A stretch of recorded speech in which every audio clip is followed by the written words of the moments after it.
এরকম ধরনের এক্সপিরিয়েন্স লাইফে কোনোদিন করিনি। সো হে গাইজ, আজকে গেছিলাম বিনা নিমন্ত্রণে একটা অনুষ্ঠানে খেতে। আর क्या बोला तूने?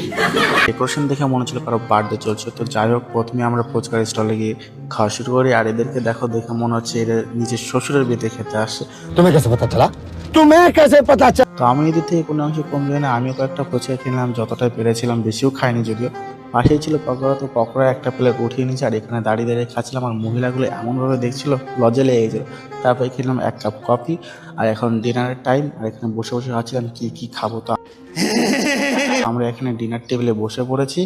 আর বসার সাথে সাথে আমাদের দেখো সব কিছু চলে এসেছে গাইস, তুড়ি মারার সাথে সাথে। আর এখানে মেনুতে অনেক কিছু ছিল, একদম স্যালাড থেকে শুরু করে মাংস, দেন দই, মিষ্টি। একটু ক্যামেরা খুলে খেতে একটু অসুবিধাই হচ্ছিল, কিন্তু তাও আই ডোন্ট কেয়ার লোকে কি বলুক না বলুক। তো এখানে দেখো শেষ পাতে মিষ্টি দই, পেটটা একেবারে শান্তি। এখন আমরা যত তাড়াতাড়ি এখান থেকে মার খাওয়ার আগে বেরিয়ে গেছি গাইস, এখন যাচ্ছি রুমে।